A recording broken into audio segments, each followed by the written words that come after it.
It's time! We're going to start our track-by-track review of the most anticipated album in Japanese music memory. I've said it before, I'll say it again. The Other One by BABYMETAL, and we're starting on track 4, Maya, because of the fact that they'd already released quite a lot of the songs before the album came out. And if you want to see our reviews of those, link to the playlist in the description below. And just to make this whole review process even more redundant is the fact that in the few days that I took to, sort of really digest this album, get really used to it before I gave my review, they then went and announced the, I should say, very deserved joining of BABYMETAL as the new third member of BABYMETAL, although obviously she's not on this album, therefore this whole process, we're only like a couple of weeks into the album being out and this already feels kind of redundant. But hey, it's good music, it's part of the BABYMETAL canon, and we're going to get into our track-by-track review now.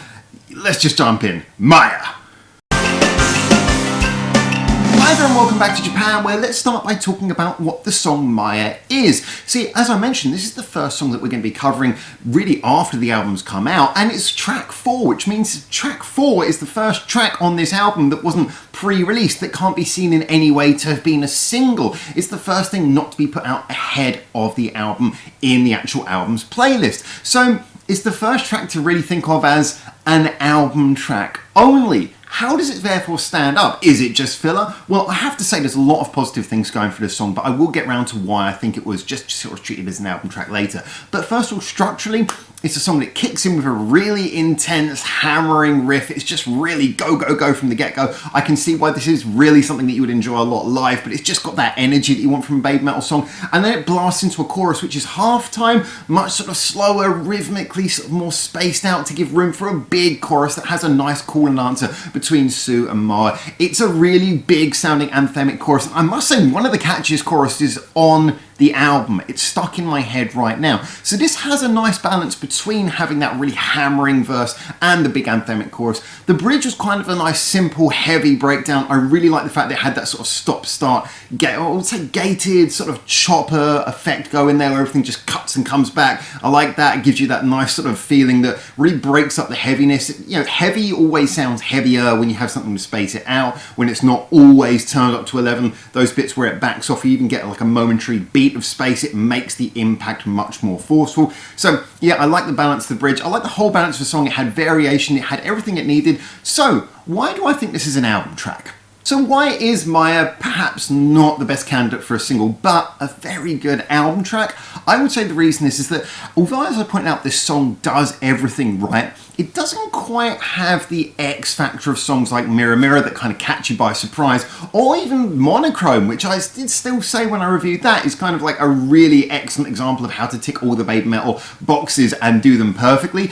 This is a song that feels like it does everything right, but it doesn't quite have anything to make it stand out. It's just super efficient in a way that I feel like another band could have done this song and it would have still been great. Now yes, obviously it benefits from having the Sue and Maya vocals. It is something that is in a lot of ways quintessentially BABYMETAL, but it doesn't quite stand out. And I do like the fact that you can have a song that is this catchy and this efficient and still go, well, I can see why it's not the single. But yeah, really good nonetheless, but just not quite with any of those X factors. Everything that it does, you go, yep, I get that. Like the call and answer in the chorus, you go, yep, that's BABYMETAL, they're really good. The chorus itself, really catchy, but yep, we kind of heard this type of melody before, nothing particularly out of there. The like really thumping riff, yeah, we heard that in 1,000,001 songs before. It's very effective, but again, it's not particularly original. So this song is just kind of, it works.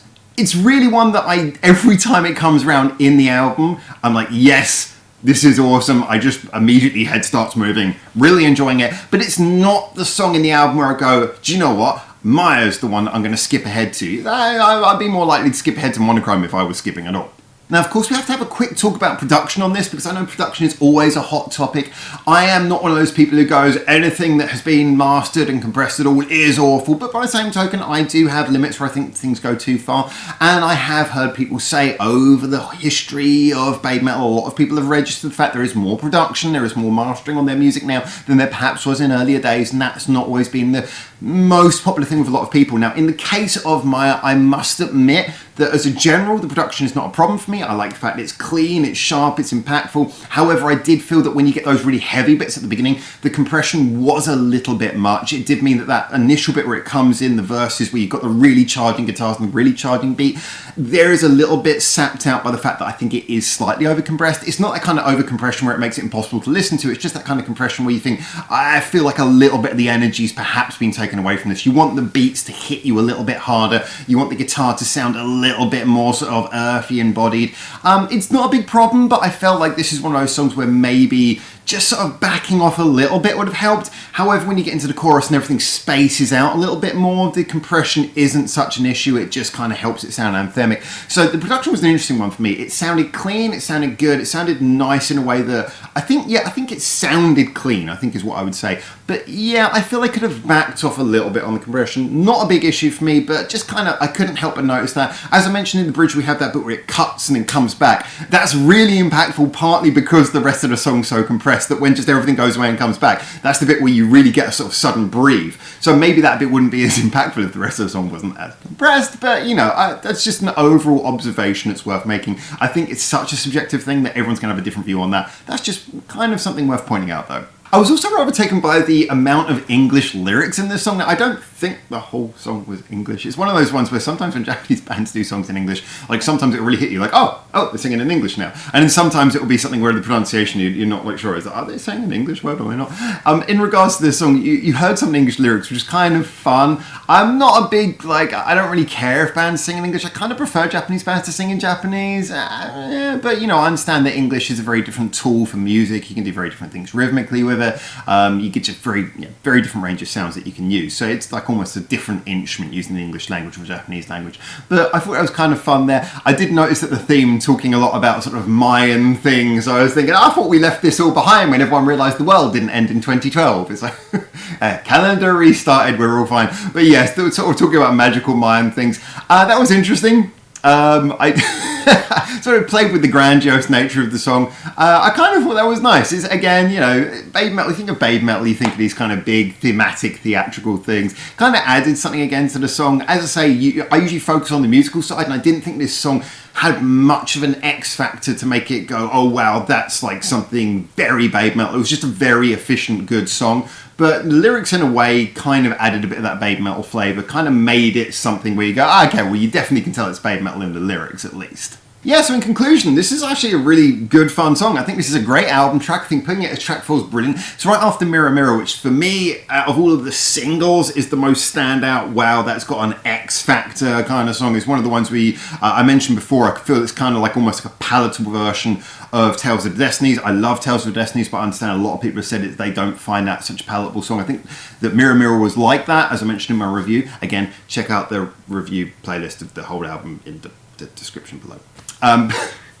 Such a YouTuber thing to say. But with this song, I felt this was nice, especially right after Mirror Mirror. It takes you straight back onto a little bit more of a straight shooting, kind of more energetic, simple, direct path. So I think, as well as being a good song, I think it plays very well into the actual progression, the feeling of this album as the album goes from cover to cover.